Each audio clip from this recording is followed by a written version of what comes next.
और इस पर चर्चा करने के लिए हमारे साथ खास मेहमान भी जुड़ गए हैं। अश्विनी राणा जी इस वक्त हमारे साथ जुड़े हुए हैं, जो कि आर्थिक विश्लेषक हैं, और साथ ही वरिष्ठ पत्रकार मनोज कुमार जी भी हमारे साथ जुड़ गए हैं। सबसे पहले मनोज कुमार जी का रुख यहाँ पर कर लेते हैं। मनोज जी, 22 सितंबर को नवरात्रि का पहला दिन है, जिसे शुभ और नए कार्य के आरंभ के तौर पर माना जाता है, और इसी दिन से जीएसटी के नए कर भी जो प्रावधान यहाँ पर किए हैं वो भी यहाँ पर लागू होने वाले हैं। यानी कि बड़ी सौगात के तौर पर क्या इसे आम जनता के लिए राहत भरी सौगात के तौर पर इसे देखा जा सकता है? हाँ, फेस्टिव सीजन के लिए स्टार्ट हो गया है और मुझे ऐसा लगता है कि ये इसे दिवाली गिफ्ट कहें या फेस्टिव गिफ्ट कहें, क्योंकि लोगों का परचेजिंग पावर जो है कम हो गया था और परेशानी हो गई थी कि सामान खरीदने में।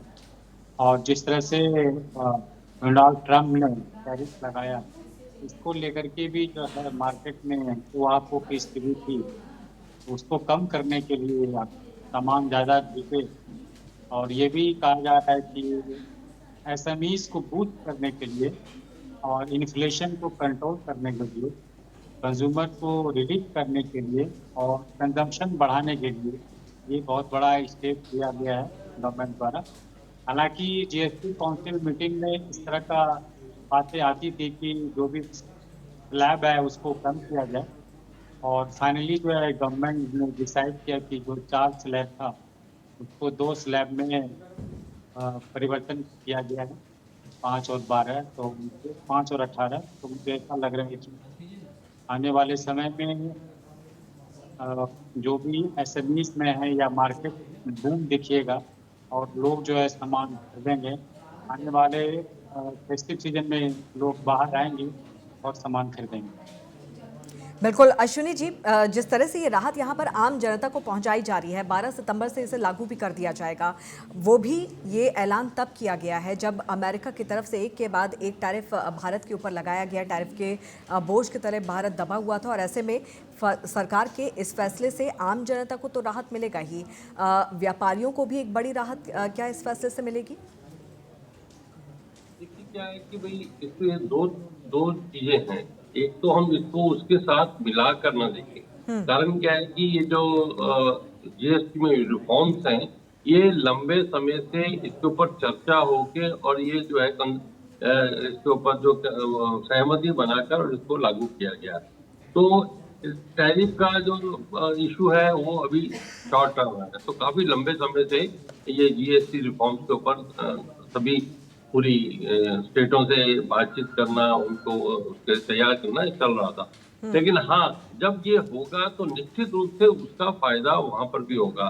और वो भी एक मैसेज वहाँ यूएस में भी गया है कि भाई भारत सरकार जो है अपने उद्योगों के लिए भी और अपने जो जनता के लिए भी टैक्स रिफॉर्म कर रही है। तो उससे जो है अगर माल जो है बाहर जाने वाला एक्सपोर्ट अगर रुकता है तो वो यहाँ पर छप सकता है। तो वो एक जो चिंता थी सरकार के लिए कि भाई अगर एक्सपोर्ट का कंसाइनमेंट रुकते हैं तो वो यहाँ पर उसको जो है किस तरह से अपने देश के अंदर उनको जो है खपाया जा सके, और उसके लिए एक अल्टरनेट था।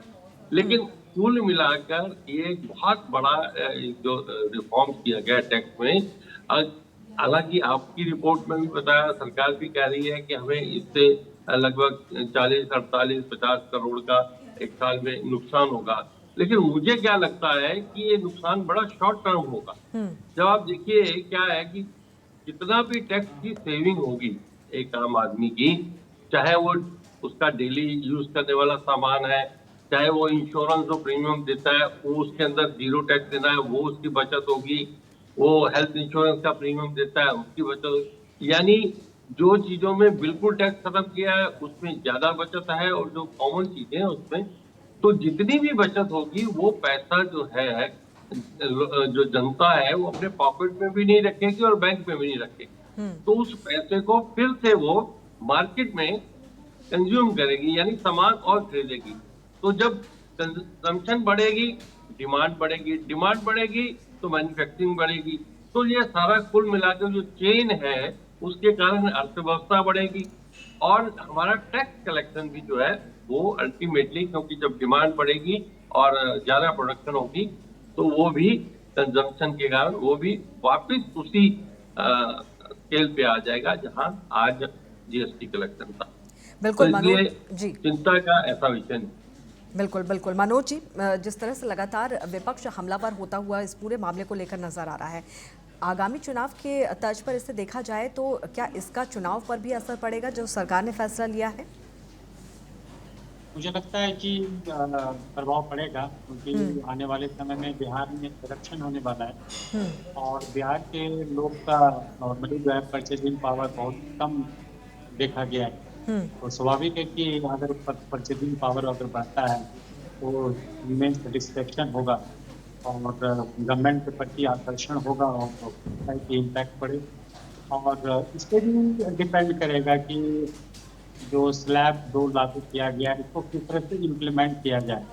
अगर ट्रांसपेरेंटली या इफेक्टिवली इम्प्लीमेंट किया जाएगा तभी जो है कस्टमर को कंज्यूमर को फायदा होगा। क्योंकि हालांकि गवर्नमेंट ने जो है इंडस्ट्रीज और बिजनेसमैन को बोला है कि मंथली रिपोर्ट कीजिए, एमआरपी आपने कितना चेंजेस लाए।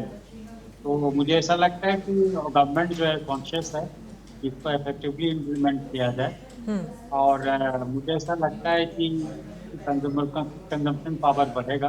अगर हम यूपीए गवर्नमेंट की अगर हम बात करें 2014 तक रही, वो भी जो है उस समय भी एक इशू था कि लोगों का कंजम्पशन पावर बहुत कम था। तो सरकार ने किया कि रूरल एरिया में कंजम्पशन बढ़े, इसके लिए उन्होंने मनरेगा स्कीम लाई और तरह तरह का इस स्कीम के अंतर्गत जो है बांध बनाना, रोड बनाना और रिवर को मरम्मत करना, इस तरह का स्कीम लागू किया और लेबर इंसेंटिव जो है अप्रोच अपनाया, जिसके कारण लोगों का परचेजिंग पावर बढ़ा।